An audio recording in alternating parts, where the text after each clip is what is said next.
जय भीम। मैं मेवालाल और आप देख रहे हैं बहुजन समय। साथियों, आज बीके सिंह पटेल जी हैं। इनका एक संस्था है, इनके संस्था का नाम है श्री ज्ञान ज्ञान गंगोत्री विकास संस्था।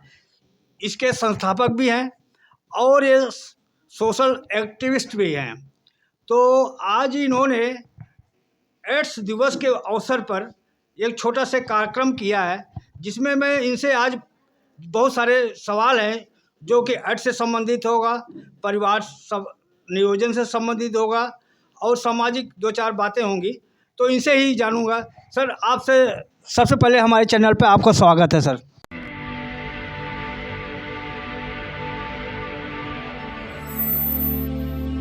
मैं बहुजन समय का बहुत बहुत आभार व्यक्त करता हूं, दिल से अभिनंदन करता हूं कि आप श्री ज्ञान गंगोत्री विकास संस्था 2070 मधु विहार में आप आए हैं हमारे कार्यक्रम में। इसके लिए भी दिल से आभार। आगे बताएं। जी, सबसे पहले सर आपसे ये जानना चाह रहा हूँ कि आज जो विश्व एड्स दिवस है, आप बता रहे थे कल का था ये था, लेकिन आज आप मना रहे हैं, तो ये जो एड्स है, ये एड्स क्या चीज़ है, इसके बारे में बताएं आप। देखिए, ये एड्स जो है हमारे देश में 1988 में आया था। आप जानते हैं कि स्वास्थ्य विभाग और स्वास्थ्य मंत्रालय WHO इस पर बहुत बड़ा काम करता है। इस तरह की बीमारी की खोज विदेशों में हुई और इंडिया में जब आया तो इसमें सबसे पहले हमने ट्रक ड्राइवर और लेबरों के बीच में देखा, जो लोग अपने परिवार को, जैसे परिवार को छोड़कर अदर स्टेट में हमारे माइग्रेट लेबर जाके काम करता है।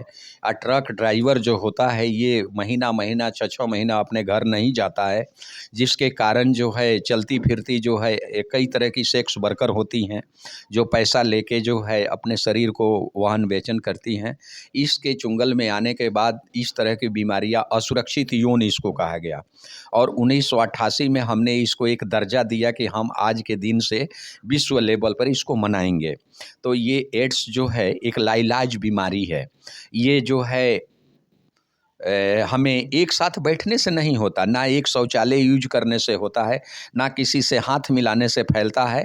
हाँ, ये फैलता है जैसे डॉक्टर लोग ज़्यादा फैलाते हैं इसको। पहले क्या होता था कि एक नीडल जो होता है जिससे डॉक्टर इंजेक्शन लगाते हैं, उसी इंजेक्शन से 2, 4, 5 आदमी 10 आदमी को सुई दे देते थे। तो वहाँ पर ये पाई गई कि उसमें एड्स का बीमारी फैलता था। अब उसमें भी स्वास्थ्य मंत्रालय ने बहुत बड़ा इसमें सुधार पैदा किया है कि आप एक नीडल को एक ही बार इस्तेमाल करेंगे, दोबारा किसी के ऊपर इंजेक्शन नहीं लगाएंगे। जैसे ही लगाएंगे तो उसको चेंज कर देंगे। दूसरा, हम शौचालय बाथरूम को साफ रखते हैं। तीसरा, जैसे कि देखिए, ये किताब भारत सरकार ने प्रकाशित किया है। एक आम बात है, आजकल सभी लोगों को पता है, सब बच्चों को पता है कि हमें एक सुरक्षित यौन करना चाहिए। प्यार करना कोई गुनाह नहीं है, प्यार का परिभाषा कोई गुनाह नहीं है, लेकिन प्यार करना कैसे चाहिए इस पर जो है हमें अहम और जानकारी देनी चाहिए। तो जैसे ये छींक आती है, छींक से भी एड्स नहीं फैलता है। एड्स वही 2-3 जो हमने आपको बताया। पहला है कि जैसे जैसे ट्रक ड्राइवरों में ये सब पाया गया। माइग्रेट लेबर में आपको पता है कि 2008 में, मैं आपके चैनल के माध्यम से बताना चाहता हूं कि मैं एक 24 साल हो गया मुझे समाज के बीच में काम करते हुए। आज जब द्वारका का निर्माण हो रहा था उस समय 2008 में मुझे दिल्ली एड्स कंट्रोल सोसाइटी, यानी दिल्ली सरकार का एक अधीनस्थ काम करती है संस्था, उसने मुझे जो है द्वारका क्षेत्र में बहुत सारा काम दिया। मैं नुक्कड़ नाटक के माध्यम से जो है अच्छे लोगों के बीच में गया और खास करके कई कॉलेज, जो ये पंडित दीनदयाल उपाध्याय कॉलेज, गुरु तेज बहादुर कॉलेज में जब लेबर, हजारों के लेबर काम करते थे, उन लोगों के बीच में हम लोगों ने उनको सुझाव दिया और उनके बीच में सरकार हम लोगों के कॉन्डोम वगैरह देती थी, हम लोग ले जाके उनको देते थे, बांटते थे। तो इससे क्या हुआ कि देखिए, कोई भी चीज़ हम जब रोड पर आते हैं, समाज में जाते हैं, तो हम कई तरह की बातें मेवालाल जी उठाते हैं। मैं आपके चैनल के माध्यम से ये बताना चाहता हूँ कि इसमें कई तरह के, देखिए इस किताब में एक से लेके कई तरह की संख्याओं में जो है मुझे बताया गया है, और जो है इसमें हर तरह की जानकारियां दी गई है कि जो है आजकल कई तरह की प्रकार का जो है बीमारियां हमें ग्रसित करता है। तो इस तरीका से जो है इस किताब में भी इस तरह के दिया हुआ है। तो मैं आपको बताना चाहता हूं कि आप इस चैनल के माध्यम से ज़्यादा प्रचार करें आप कि मैं मधु विहार पालम विधानसभा क्षेत्र के अंतर्गत एक पहला ये श्री ज्ञान गंगोत्री विकास संस्था है कि मैं सरकार का प्रतिनिधि करता हूँ। एक ही सरकार का नहीं, दिल्ली सरकार का प्रतिनिधि करता हूँ, भारत सरकार का प्रतिनिधि करता हूँ, होम मिनिस्ट्री का प्रतिनिधि करता हूँ, मिनिस्ट्री ऑफ कल्चर का प्रतिनिधि करता हूँ, दिल्ली का जो है अनुसूचित जनजाति विभाग है उसका प्रतिनिधि करता हूँ, और कई तरह के जो है अवेयरनेस हम फैलाता हूँ। सर मैं आपको थोड़ा रोकूंगा कि मैं आपको थोड़ा आसान तरीके से सवाल पूछ रहा हूँ कि ये जो एड्स है एक तरह ये सेक्स और स्त्री पुरुष का प्रॉब्लम है। ये जो एड्स बीमारी बनती है ये स्त्री पुरुष से ही बनता है या और कहीं से बनता है? ये ना ये स्त्री से बनता है ना ये पुरुष से बनता है। ये जो है हमारी अज्ञानता के कारण फैलता है। और आज के डेट में जो हमें लगता है कि 12 साल के जो बच्चे हैं उनको हर चीज़ के ज्ञान हो जाता है। 12 साल के बच्चों को पहले क्या होता था कि हमारे देश में 13 साल की 12-13 साल की लड़कियों को शादी कर दी जाती थी। उस समय जो है वो बाल प्रथा शायद या तो हम अज्ञानता थे या लोगों की जानकारी नहीं थी। तो हमारे हिंदू धर्म में कहा जाता है कि मैं अपनी बेटी को 12 साल में शादी करके और कन्यादान कर रहा हूँ। लेकिन धीरे धीरे हमारी परिवर्तन आई, व्यवस्थाएं बढ़ती चली गई, हमारी महिला समाज जागरूक हो गया और महिलाओं ने इस चीज़ को आगे बढ़ के उठाया। तो ये जो है 12 से सीधे 18 पर आ गया। 18 से अब 22 साल हो गया कि 22 साल की हम लड़की को शादी करेंगे। तब तक हमारी लड़कियां जो है मैच्योर हो जाएगी, उनको हर चीज़ की जानकारी हो जाएगा, नॉलेज हो जाएगा। तो अब ये बात नहीं रही। और मैंने आपको जो बताया कि ना ये औरत से फैलता है ना मर्द से फैलता है, ये असुरक्षित यौन संबंध से फैलता है। जी सर अभी जो आपने बताया परिवार नियोजन से संबंधित, स्त्री पुरुष से संबंधित, अभी नीतीश कुमार ने भी एक बयान दिया कि औरत और मर्द किस तरह से व्यवहार करें कि परिवार जो है नियोजित हो। उसमें बड़ा विवाद हो गया था। इसके बारे में आप कहेंगे नीतीश सही बोले थे गलत बोले थे? सर देखिए, नीतीश कुमार देश का राजा से हुकूमत चलती है। पहले क्या था कि लोग धर्म को मानते थे, लेकिन अब लोग राजा को मानते हैं। हम नीतीश जो है 14 करोड़ जनता के बीच के मुख्यमंत्री हैं और वो बिहार के राजा हैं। अगर वो जो भी कह रहे हैं वो अपने अनुभव के हिसाब से कह रहे हैं। जो 70 साल के अनुभव वाला आदमी बोला, अब मैं एक 50 साल के अनुभव वाला बोलूँगा तो जो 70 साल वाला बोल रहा है उसकी बात को हम ज़्यादा मानेंगे ना। उन्होंने कोई गलत नहीं बोला। उन्होंने यही बोला कि हम पति पत्नी या वो पति पत्नी के ऊपर तो बोला कि नया कपिल जब शादी करते हैं तो उनको परिवार नियोजन कैसे करना चाहिए। मैं उनके बातों को स्वागत करता हूँ। वो कोई गलत नहीं बोले हैं, ना कोई गलत सोच है। नहीं, अब हमारी नज़रिया, आप जैसा चश्मा पहनेंगे वैसा ही तो आपको दिखाई देगा। अभी आपका चश्मा नज़र वाला है, मेरे पास चश्मा नहीं लगा है, तो अगर वो आपका चश्मा मैं पहन लूँगा तो मुझे दिखाई देगा? नहीं देगा। तो इसलिए क्या है कि जो आदमी बोलता है वो अपने हिसाब से बोलता है और अपने अनुभव के हिसाब से बोलता है। मान्यवर, उसमें कोई हम उनके प्रति क्यों टिप्पणी करेंगे। मैं एक सामाजिक कार्य करता हूँ और हमें तो उनसे सीख मिला ना। अब मान लीजिए उन्होंने बोला तो कई तरह के नौजवानों का या कॉलेज छात्र छात्राओं ने उसका समर्थन किया कि अरे नीतीश जी ने बोला हिला डोला के। अरे भाई ठीक है, अब उनकी बात है, उनकी अनुभव है, उन्होंने अपने हिसाब से बोला। भाई दोनों नीतीश जी ने जो भी बोला अच्छा बोला है, स्वागत करना चाहिए। मैं आपको ये करूँ कि जैसे आपने बच्चों को यहाँ पर शिक्षित कर रहे हैं, तो क्या बच्चों को इस बारे में बताना क्या कोई पाप है? ये बच्चों को भी बताना चाहिए कि ये सेक्स और ये जो एड्स बीमारी फैलती है तो कैसे रोकथाम किया जाए, इसमें बताना कोई बुराई तो नहीं है?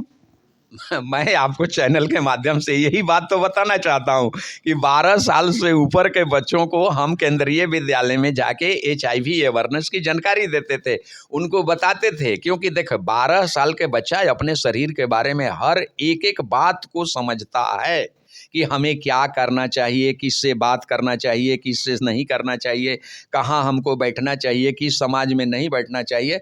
तो वो खुल के बोलने की ज़रूरत नहीं है। वो 12 साल से ऊपर का बच्चों को अपनी ज्ञान उसको उत्पन्न हो जाता है, उसमें उसको समझाने की ज़रूरत नहीं है। और रही बात तो देखिए हम क्यों कहेंगे, हम तो एक सामाजिक कार्यकर्ता हैं। दिल्ली सरकार, भारत सरकार और पूरा WHO भी एक संबंध बनाने का अच्छा तरीका तो बनाया है ना कि हमारे बीच में यौन संबंध बनाना है तो आप कंडोम का इस्तेमाल करिए, करना चाहिए, खुल के करना चाहिए, इसमें क्या दिक्कत है। मैं संस्था के तरफ से स्वागत करता हूँ। और हमारे पास जो भी बच्चे आते हैं इस विद्यालय में, इस संस्था में कुछ सीखते हैं, उनसे हम ओपन बात करते हैं, खुल्लम करते हैं। मैं कोई छिपा के तो बोलता नहीं हूँ। हम जब जानकारी नहीं देंगे तो वही बच्चा अज्ञानता के कारण कोई गलत काम करके बैठ जाएगा, तो फिर समाज को भी परेशानी होगा, उनके माँ बाप को भी परेशानी होगा। तो देखिए संस्था होती क्या है, हम लोग एक जागरूक कार्यक्रम करने के लिए यहाँ बैठे हैं और इसके माध्यम से लोगों को जागरूक करना चाहते हैं इस चीज़ को। जी, मैं अगला सवाल आपसे पूछूंगा कि आप सामाजिक एक्टिविस्ट हैं, तो समाज से संबंधित मैं पूछना चाह रहा हूँ आपसे कि समाज का विकास, देश का विकास, आप क्या मंदिर बना देना या समाज में शिक्षा, रोजगार, व्यापार, ये सब आप विकास का पैमाना, विकास का पैमाना आप क्या मानते हैं सर? देखिए मंदिर एक अपने जगह पर है, कॉलेज और स्कूल हमारे जगह पर है। क्योंकि देखिए डॉक्टर इंजीनियर जो भी पैदा होगा वो स्कूल से पैदा होगा, ना कि वो मंदिर से पैदा होगा। ये मैं शुरू से कहता हूँ और आज भी कहना चाहता हूँ।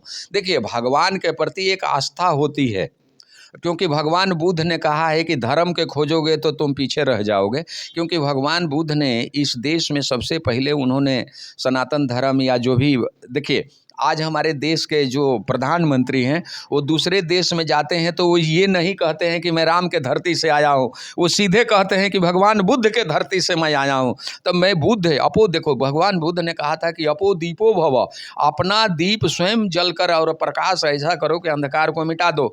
तो धर्म अपने जगह पर है, मैं धर्म का भी उतना ही, धर्म के मानने वाले लोग जो हैं उनको मैं कहता हूं कि बहुत बढ़िया बात है, आप धर्म को भी मानो, लेकिन मैं संविधान को मानता हूं और संविधान मुझे अधिकार देता है। आज अगर मैं यहाँ बैठ के बोल रहा हूं तो ये संविधान का देन है कि मेरे जैसा आदमी इस चीज़ को धरातल पर लाया है, ज़मीन पर लाया है। अब मेरी 24 साल की तपस्या जो है मेवालाल जी सफलता की ओर जा रही है। आज मैं कई राज्यों में ज्ञान गंगोत्री विकास संस्था एक अच्छा और सकारात्मक काम कर रही है। सर आपसे एक सवाल रहेगा कि अभी सुप्रीम कोर्ट के सामने बाबा साहेब की मूर्ति लगाई गई है, इस मूर्ति से आप क्या समझते हैं, क्या आपको समझ में आया? बाबा साहब ने इशारा किया था बहुत पहले कि ये हाथ का इशारा जो है बाबा साहब का एक सुप्रीम कोर्ट और पार्लियामेंट की तरफ ही जाता है। उन्होंने ये इशारा किया था कि ये हमारा हाथ को देखो और इधर की ओर चलो, जहाँ देश की सर्वोच्च है, जहाँ सर्वोच्च ज्ञान प्राप्त होती है वहाँ बढ़ो। पार्लियामेंट जो है हमारे देश का सर्वोच्च कानून का एक व्यवस्था है, जहाँ जनप्रतिनिधि लोग चुन के आते हैं, और सुप्रीम कोर्ट जो है वो न्यायपालिका है, जहाँ लोग न्याय से संबंधित उसकी जानकारी देते हैं। तो मैं दोनों को सम्मान या आदर करता हूं। और सुप्रीम कोर्ट में बाबा साहब अम्बेडकर का जो प्रतिभा लगा, बहुत पहले लग जाना चाहिए था, बहुत देर से लगा, इसके लिए भी मैं आभार व्यक्त करता हूं और स्वागत करता हूं। इसलिए बहुत अच्छा हुआ, लगना चाहिए और आगे भी उसका मैं स्वागत करता हूं। मैं आपसे जानना चाहता हूं कि सर आरक्षण जो है गरीबी के आधार पर होना चाहिए, जो सामाजिक पिछड़ापन है और शैक्षिक पिछड़ापन है, इसके आधार पर होना चाहिए आरक्षण? देखिए आरक्षण के लिए बहुत सारे राजनीति और नेता लोग काम कर रहे हैं। मैं तो एक संस्था की बात करता हूं, अभी आपको बता दूं और आपको चैनल को भी मैं आमंत्रित करता हूं कि 8 तारीख को जंतर मंतर पर पूरे देश की महिलाएं जो है सम्मान पूर्वक हम लोग जंतर मंतर पर महिला आरक्षण बिल जो 33% पास हुआ है उसके समर्थन में पूरे देश की महिलाओं को हमने आह्वान किया है और वहाँ हम लोग जुट रहे हैं। और उसका नेतृत्व जो है एक CSR संस्था है जिसका चेयरमैन जो हैं बहन अंजना सिंह जी हैं, वो उसका जो है प्रतिनिधि कर रही हैं और उसका हम लोग दिल से आभार, मेरी संस्था पूरी तन मन धन से जो है बैनर बना के लेके जा रही है और उसका समर्थन में जा रही है। सर मैं आपसे लास्ट सवाल पूछ रहा हूँ सर कि जैसे अभी बिहार में नीतीश कुमार ने जाति गणना किया है, तो क्या पूरे देश में जाति गणना होना चाहिए या नहीं होना चाहिए? देखिए जाति जनगणना होना चाहिए। जाति देखिए जब हम एक पक्षी के जाति जनगणना कर सकते हैं, एक पेड़ के ऊपर हम नंबर लगा सकते हैं कि ये पेड़ कितना नंबर से कितना नंबर तक का जो है आगे बढ़ रहा है, तो जाति जनगणना कोई गलत नहीं है, होना चाहिए। हमें पता तो चल जाएगा, हमारे देश को भी तो पता चल जाएगा कि हमारी कितनी हमारी संख्या है और कि कहाँ पर हमारी भागीदारी जो है रुकी हुई है। तो जाति जातीय जनगणना से हमारा भागीदारी मिलेगा। ये तो बहुत अच्छी बात है कि देखिए बिहार क्रांतिकारी राज्य है। महात्मा गांधी जी जब 1947 के पहले जब भारत छोड़ो आंदोलन चलाया था 1857 में, उस समय उनको पूरे देश में कहीं लोगों ने समर्थन नहीं दिया, इसलिए उन्होंने बिहार में जाके पश्चिमी चंपारण में उन्होंने नमक आंदोलन किया और नमक आंदोलन के असहयोग आंदोलन जब चलाया तो बिहार के भूमि से तो वीर निकलते हैं, तो इसमें कौन सा गलत हो गया। बिहार अच्छा है। देखिए बिहार से पढ़े लिखे आज भी देश में आते हैं और दुनिया में छाए हुए हैं। अभी आज हम पढ़ रहे थे कि हमारे यहाँ का, मैं जिस बिहार के एक पठारी क्षेत्र से बिलोंग करता हूँ, वहाँ की लड़की को 41 लाख रुपया का पैकेज मिला।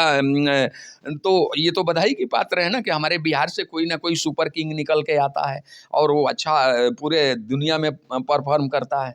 तो ये तो बहुत सुंदर बात है, होना चाहिए। सर यहाँ एक सवाल पैदा हो रहा है सर, कुछ लोग कह रहे हैं कि इससे जात पात फैलेगा सर।